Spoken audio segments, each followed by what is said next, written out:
याच्या संदर्भामध्ये मी ऑलरेडी 2 महिन्यापूर्वी सासवड नगरपालिकेला पत्र दिलं होतं आणि सदर्भ माझ्याकडे कंप्लेंट आल्यानंतर चौकशी केली होती। आता जिल्हा काँग्रेसचे VJNTचे जे अध्यक्ष आहेत त्यांनीसुद्धा त्या ठिकाणी मागच्या आठवड्यात मला वाटतं 7 तारखेला काहीतरी पत्रकार परिषद पुण्यामध्ये झाली होती आणि त्या पत्राचे पेपरचे कटिंगसुद्धा माझ्याकडे आले होते आणि खरोखर म्हणजे अतिशय दुर्दैवी घटना आहे ती। कारण हिंदू संस्कृतीप्रमाणे जे आपल्या हिंदू धर्मामधीलच नागपंथी, भराडी, डवरी, कोल्हाटी ह्या समाजाच्या ज्या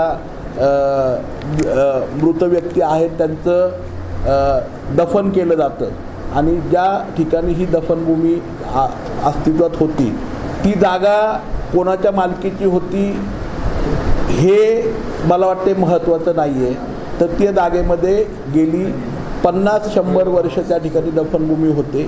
अनेक मृत व्यक्तींचे ह्या समाजातील अनेकांचं दफन त्या ठिकाणी केलं गेलं होतं आणि अचानकपणे त्या ठिकाणी परवानगी दिली गेली आणि त्या दफनभूमीमध्ये जे दफन मृत व्यक्ती होत्या ते सगळी दफनभूमी उखडून टाकण्यात आली।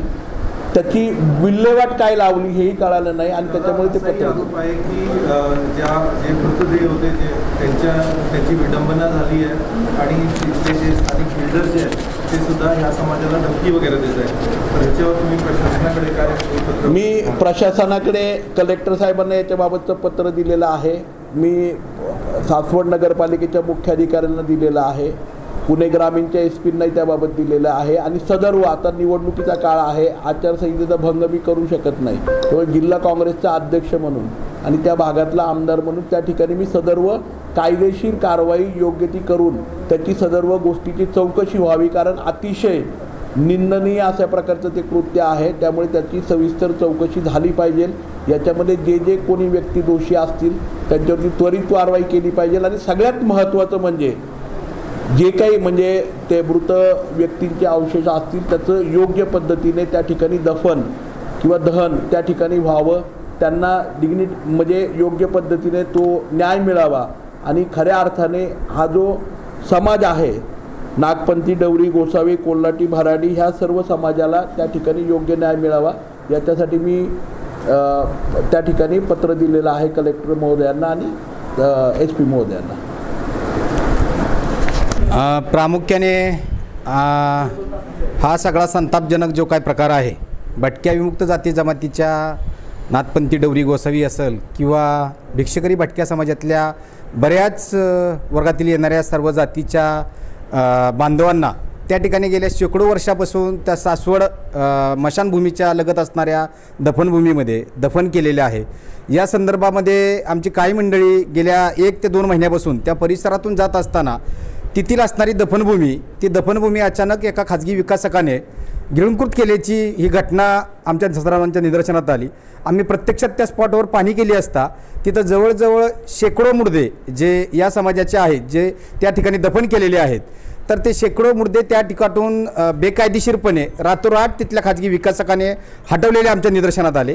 या संदर्भामध्ये आम्ही तेथील संबंधित महानगरपालिका असेल, पोलीस स्टेशन असेल यांच्याकडे या संदर्भात धाव घेतली होती, परंतु त्यामध्ये आम्हाला कुठल्याही प्रकारचा यामध्ये न्याय मिळाला नाही।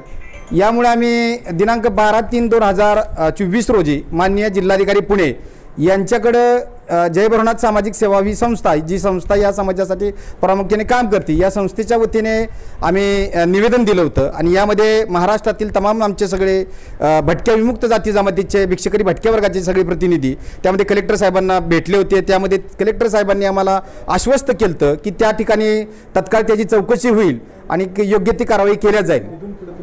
आता यामध्ये आम्ही या विधानसभा कार्यक्षेत्रामध्ये म्हणजे पुरंदर हवेली विधानसभा कार्यक्षेत्रामध्ये असणारे इथले स्थानिक आमदार सन्माननीय श्री संजयजी जगताप यांना आम्ही या समाजाच्या वतीने त्यांना निवेदन या ठिकाणी दिलेलं आहे आणि त्यांना या झालेल्या घटनेच्या संदर्भामध्ये आपणही यामध्ये लक्ष घालावं आणि या समाजाला न्याय मिळवून द्यावा या संदर्भातली आम्ही भावना आदरणीय आमदार महोदयांकडे मांडलेली आहे। आमदार महोदयांनी या संदर्भामध्ये योग्य ती दखल घेतली जाईल या संदर्भात सुद्धा आम्हाला आश्वस्त केलेलं आहे।